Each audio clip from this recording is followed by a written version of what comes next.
ഗീതാ ഗോവിന്ദത്തിന്റെ ഇന്നത്തെ എപ്പിസോഡിലേക്ക് എല്ലാവർക്കും സ്വാഗതം. രഞ്ജുനെയും കൊണ്ട് ഗസ്റ്റ് ഹൗസിലേക്ക് പോകാൻ പറയുന്നുണ്ട്. അങ്ങനെ ഗീതു ഗോവിന്ദനിൽ നിന്ന് രക്ഷപ്പെടാൻ പറയുന്നുണ്ട്. ഞങ്ങൾ രണ്ടുപേരും പോകാം, നിങ്ങൾ രണ്ടുപേരും കാറിൽ വന്നോളാൻ പറഞ്ഞപ്പോൾ വേണ്ട, നീ എൻ്റെ കാറിൽ തന്നെ വരണം. ഗീത അതിന് മുന്നേ പറയുന്നുണ്ട്, ഞാൻ പക്കിര കൂടെ സോറി ഞാൻ ഇക്കര കൂടെ വന്നാൽ പോരെ, വേണ്ട വേണ്ട, നീ എൻ്റെ കാറിൽ കയറിയിരിക്കും. ഇവർ രണ്ടുപേരും കൂടെ നിന്റെ ഇക്കാടെ കാറിൽ വരുന്നൊക്കെ പറയുന്നുണ്ട്. എന്തായാലും ഗീതു പറഞ്ഞിട്ട് അത് തീരുമാനം ഉറച്ചതാണ് മര്യാദയ്ക്ക് വർത്താനം പറയാണ്ട് പോയി കാറി കയറിക്കടി എന്നൊക്കെ പറയുന്നുണ്ട്. നിങ്ങൾ എന്നാ രഞ്ജു പറയുന്നുണ്ട്, ഞാനൊന്ന് പോയി ഡ്രസ്സ് മാറട്ടെ ഗോവിന്ദേട്ടാ, എന്നിട്ട് പോകാം, നിങ്ങൾ അങ്ങനെ വഴക്കൊന്നും ഉണ്ടാക്കാണ്ടിരിക്കുന്നു പറഞ്ഞ് അവന് രഞ്ജു ഡ്രസ്സ് മാറാൻ വേണ്ടി അകത്തേക്ക് പോകുന്നുണ്ട്.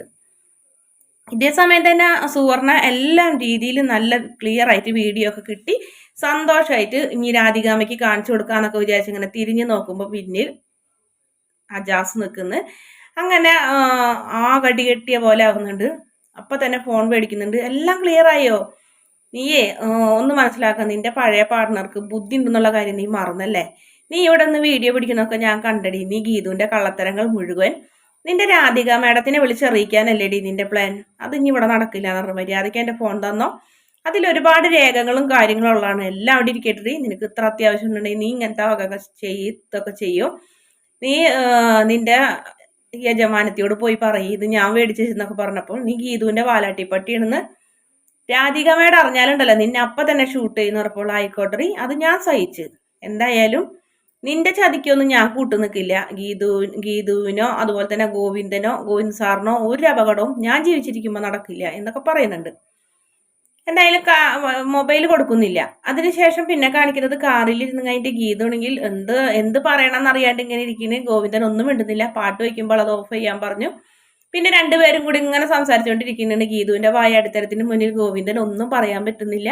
അങ്ങനെ ഗസ്റ്റ് ഹൗസിൽ എത്തുന്നുണ്ട്. ഗസ്റ്റ് ഹൗസിൽ എത്തിയപ്പോൾ നീ ഏത് രീതിയിലാണ് ധ്യാനെ കൊണ്ടുവന്നാലും അത് നല്ലൊരു ഉദ്ദേശത്തോടെ ആയതുകൊണ്ട് ഞാൻ നിന്നോട് ക്ഷമിച്ചു.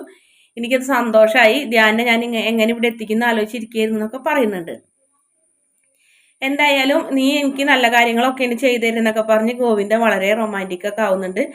അതൊക്കെ പോട്ടെ, നിനക്ക് എവിടുന്ന് നമ്പർ കിട്ടി ധ്യാൻ്റെന്ന് വെച്ചപ്പോൾ അത് കണ്ണേട്ടൻ്റെ ഫോണിൽ നിന്ന് എങ്ങനെയെന്ന് വെച്ചപ്പോൾ കണ്ണേട്ടൻ ഒരിക്കലും ഒരു വെളിച്ചം കണ്ടെന്ന് പറഞ്ഞില്ലേ. അപ്പോൾ കണ്ണങ്ങനെ നമ്മുടെ ഗോവിന്ദേട്ടൻ ആലോചിക്കുന്നു, രാത്രിയാ വെളിച്ചം കണ്ടത്. അത് മുകളിൽ നിന്ന് വന്ന വെളിച്ചമല്ല, ഞാനായിരുന്നു കണ്ണേട്ടൻ്റെ മൊബൈലിലെ ഫേസ് ലോക്ക് തുറന്നതെന്നൊക്കെ പറയുന്നുണ്ട്. എടി നീ എന്ന് പറഞ്ഞപ്പോൾ നല്ല കാര്യത്തിന് വേണ്ടിയിട്ടല്ലേ, ക്ഷമിക്കും മോനെ എന്നൊക്കെ പറയുന്നുണ്ട്. അങ്ങനെ അവർ നല്ല സന്തോഷത്തോടെ സ്നേഹത്തോടെ ഗീതുവിനായിട്ട് സംസാരിച്ചുകൊണ്ടൊക്കെ ഇരിക്കുന്ന സമയത്ത് കാറ് വരുന്നുണ്ട്. അവർ വന്ന് നമുക്ക് പുറത്തേക്ക് പോകാമെന്ന് പറഞ്ഞ് അങ്ങനെ അവരെല്ലാവരും കൂടെ പുറത്ത് പോകുന്നുണ്ട്.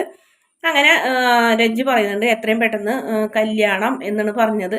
കല്യാണം തീരുമാനം എടുക്കണം ഗോവിന്ദേട്ടാന്ന് പറഞ്ഞപ്പോൾ ഗോവിന്ദനും ഗീതുവും അതുപോലെ തന്നെ ധ്യാനും വല്ലാണ്ടാവുന്നുണ്ട്. കല്യാണം കഴിക്കാൻ രഞ്ജുവിന് പറ്റില്ലല്ലോ എന്നാണ് പറഞ്ഞത്. അപ്പൊ ഗീതു പറയുന്നുണ്ട് കല്യാണം കഴിക്കാതെ കുറച്ച് നാൾ പ്രണയിച്ചൊക്കെ നടന്നിട്ട് കല്യാണം കഴിച്ചാൽ പോരെ.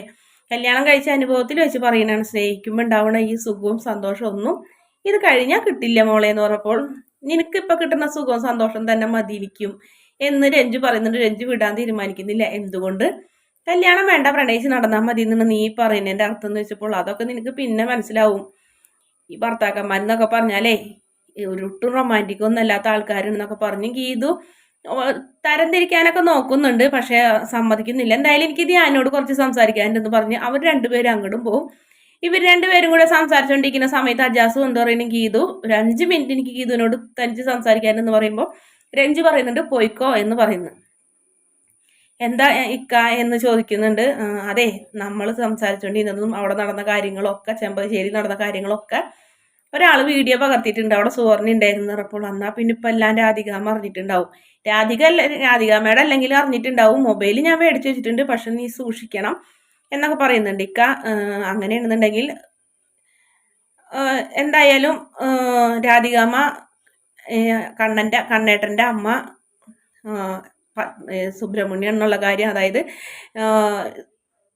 വിജയലക്ഷ്മി എന്നുള്ള കാര്യം അറിഞ്ഞിട്ടുണ്ട് എന്നുള്ള കാര്യം ഉറപ്പാണ്. അതുകൊണ്ടാണ് പ്രിയമോള അവിടേക്ക് വലിച്ചെത്തിച്ചത്. നേരിട്ട് കണ്ണനോട് ചോദിക്കാനുള്ള വിഷമം, കണ്ണേട്ടനോട് ചോദിക്കാനുള്ള വിഷമം കൊണ്ടാവും പ്രിയമോള പിന്നിൽ നിന്നിട്ട് കുത്തി പ്രിയനെ കൊണ്ട് ചോദിപ്പിച്ചെന്ന് പറഞ്ഞപ്പോൾ അത് ശരിയായിരിക്കും രാധികാമ്മയ്ക്ക്. ഇനിയിപ്പോൾ ആകെ കണ്ണേട്ടനോട് ചോദിക്കാൻ പറ്റാത്ത ടെൻഷനിൽ മാനസികമായി ആകെ ഭ്രാന്ത് പിടിച്ചിരിക്കുന്ന അവസ്ഥയായിരിക്കും എന്നൊക്കെ പറയുന്നുണ്ട്. എന്തായാലും ഞാൻ കണ്ണേട്ടൻ്റെ കൂടെ നിൽക്കും, ഇക്ക എൻ്റെ കൂടെ നിൽക്കണം എന്ന് പറഞ്ഞപ്പോൾ ഗോവിന്ദ് സാറിന് അപകടം ഉണ്ടാകുന്ന ഒരു സഹായം ഞാൻ ചെയ്യില്ല, ഗോവിന്ദ് സാറിന് ഉപകാരമാവുന്ന എന്തിന് ഞാൻ സഹായിക്കുമെന്ന് പറഞ്ഞ് ഉറപ്പ് കൊടുക്കുന്നുണ്ട്. അതിനുശേഷം ധ്യാനും അതുപോലെ തന്നെ ഗോവിന്ദനും കൂടെ സംസാരിച്ചുകൊണ്ടിരിക്കുന്നു, നാട്ടിൽ വന്നത് ഇനി പോകണ്ട, ഞാൻ എനിക്കറിയാമെങ്കിൽ രഞ്ജുവും ഗോവിന്ദനും തമ്മിലുള്ള ബന്ധം എന്ന് പറഞ്ഞപ്പോൾ ഗോവിന്ദൻ ആകെ നാണക്കേടാവുന്നുണ്ട്. ഈ രഞ്ജു എന്ത് പറഞ്ഞെന്ന് വെച്ചപ്പോൾ അപ്പൊ ധ്യാനം മനസ്സിലാവുന്നുണ്ട്, ധ്യാൻ മനസ്സിൽ തന്നെ പറയുന്നുണ്ട് സഹോദരി എന്നുള്ള കാര്യം പറയണ്ട എന്നത്.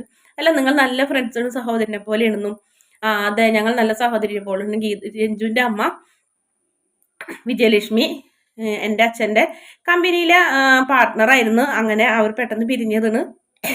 കുറച്ച് പൈസ ഒക്കെ അവരുടേതുണ്ട്, ഞാൻ അവർക്ക് കൊടുത്തിട്ടില്ല. അതൊക്കെ ഞാൻ ധ്യാനിന് തരാന്ന് പറഞ്ഞപ്പോൾ എനിക്ക് പണത്തിന്റെ ആവശ്യമൊന്നുമില്ല ഗോവിന്ദേട്ടാന്ന് പറഞ്ഞപ്പോൾ പണം വേണം, പണം വെച്ച് ഇവിടെ ബിസിനസ് നടത്തിയാൽ പോരെ, അങ്ങോട്ട് പോകേണ്ട കാര്യം ഉണ്ടോയെന്ന് ചോദിക്കുന്നുണ്ട് പുറത്തേക്ക്. അല്ലെങ്കിൽ എനിക്ക് വിദേശത്തേക്ക് പോകാൻ ഇനി താല്പര്യമില്ല ഗോവിന്ദേട്ടാന്ന് പറയുമ്പോൾ അതെ, പണം ഞാൻ തരാം, ആ പണം രഞ്ജുവിന്റെ അക്കൗണ്ടിലേക്ക് ഇട്ട് കൊടുക്കാം, പോകണ്ട, നാട്ടിൽ തന്നെ എന്തെങ്കിലും ബിസിനസ് ഒക്കെ നടത്താൻ പറയുന്നുണ്ട്. അല്ലെങ്കിൽ തന്നെ പണം എന്തിനാണ് ഗോവിന്ദേട്ടാ, പണത്തിനേക്കാൾ വലുതാണ് സ്നേഹം എന്ന് എന്നെ തെളിയിച്ച ആളാണ് ഗീതു എന്ന് പറഞ്ഞപ്പോൾ ഗോവിന്ദൻ ആകെ ഷോക്ക് കേൾക്കുന്നുണ്ട്. ഗീതു എന്ന് വെച്ചപ്പോൾ അതെ, എൻ്റെ കണ്ണ് തുറപ്പിച്ചത് പണത്തിനേക്കാളും പ്രധാനമാണ് സ്നേഹബന്ധത്തിന് എന്ന് എന്നെ തെളിയിപ്പിച്ചത് ഗീതാഞ്ജലിയാണെന്ന് പറഞ്ഞപ്പോൾ ഗോവിന്ദന് ആകെ അങ്ങോട്ട് അടി കിട്ടിയ പോലെ ആവുന്നുണ്ട്. അത്രയധികം സന്തോഷം മനസ്സിൽ വരുന്നുണ്ട് ഗീതുവിനോട്. ഗീതു താൻ വിചാരിച്ചതിനേക്കാൾ അപ്പുറമുള്ള ഒരു പെൺകുട്ടിയാണെന്നുള്ള കാര്യം ഗോവിന്ദന് അപ്പോഴാണ് മനസ്സിലായത്. അങ്ങനെ ഗോവിന്ദന് ഗീതുവിനോടുള്ള പ്രണയം ശരിക്കും പറഞ്ഞാൽ അങ്ങോട്ട് കൂടാണ് ചെയ്യുന്നത്. ധ്യാൻ്റെ വാക്കോട് കൂടി. വീഡിയോ ഇഷ്ടപ്പെടുകയാണെങ്കിൽ ചാനൽ ഒന്ന് സബ്സ്ക്രൈബ് ചെയ്ത് സപ്പോർട്ട് ചെയ്യണേ.